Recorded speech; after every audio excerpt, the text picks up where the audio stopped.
एक प्रश्न किसी ने करा है। उस प्रश्न में किसी ने पूछा है कि हमने सुना है कि गर्भवती नारी, हम अगर मंदिर जाते हैं शिव जी के तो गर्भवती नारी शिव जी के मंदिर ना जाए, ऐसा किसी ने बता दिया। तो क्या गर्भवती नारी शंकर का आराधना नहीं कर सकती है? गर्भवती नारी क्या शिव जी का स्मरण नहीं कर सकती है? गर्भवती नारी क्या शंकर के शिवलिंग का पूजन नहीं कर सकती है? तो पहले तो जिसने तुम्हें बताया वो महाराज को पकड़ ला और उनसे पूछो किस पुराण में किस जगह पर लिखा हुआ है कि गर्भवती नारी शंकर को जल नहीं चढ़ा सकती। किस पुराण में किस जगह लिखा है कि शंकर भगवान की आराधना गर्भवती नारी नहीं कर सकती? कौन सी पुराण है? क्योंकि शिव महापुराण की कथा तो ये कहती है कि आप अपने जीवन काल में प्रतिदिन और अगर किसी को कथा सुनना हो कि गर्भवती नारी शिव की आराधना करती कि नहीं करती, तो उसके लिए घृष्णेश्वर महादेव की कथा पढ़ना। कौन से महादेव की? 12 ज्योतिर्लिंग में एक ज्योतिर्लिंग है घृष्णेश्वर महादेव।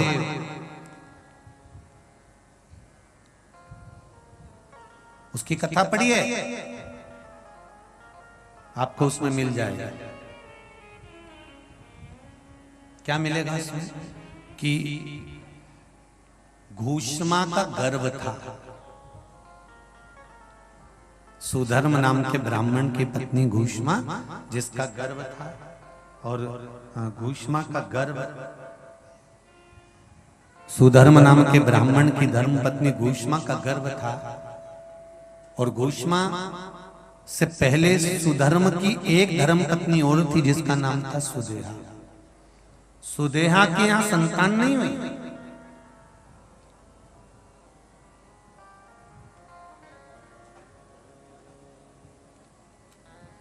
जब सुदेहा के यहां संतान नहीं हुई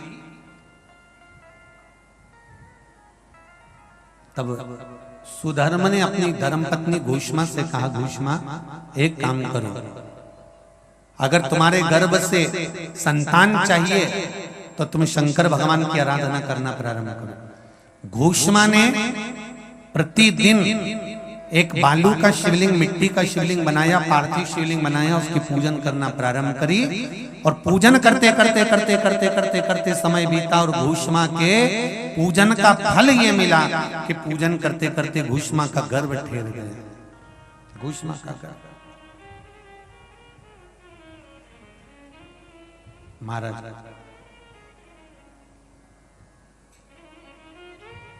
जब घूष्मा का गर्भ ठहर गया, संतान गर्भ में आ गई, घूष्मा ने तब कहा कि अब मेरे से ये पार्थिव शिवलिंग बनता नहीं, बैठ के बनता नहीं, क्या करूं मैं? पति ने कहा जो नजदीक का शिव मंदिर हो, उस शिव मंदिर में जाकर मात्र शिवलिंग का स्पर्श कर लेना।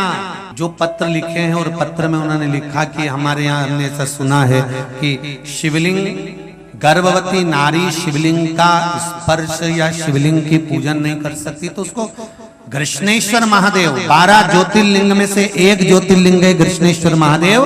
घृष्णेश्वर महादेव की पूर्ण कथा का स्मरण कराइएगा कि स्वयं सुधर्म नाम का ब्राह्मण, सुधर्म नाम का ब्राह्मण अपनी पत्नी से कह रहे हैं कि अगर अब आपसे बालू का शिवलिंग नहीं बनता, मिट्टी का शिवलिंग नहीं बनता, तो एक काम करिए, अब आप बालू के शिवलिंग की जगह, मिट्टी के शिवलिंग की जगह, पार्थिव शिवलिंग की जगह एक काम करना कि आप किसी मंदिर में जाकर शिवलिंग का मात्र स्पर्श कर लेना भी, केवल स्पर्श कर लेना भी पार्थिव शिवलिंग के निर्माण का फल है। केवल स्पर्श।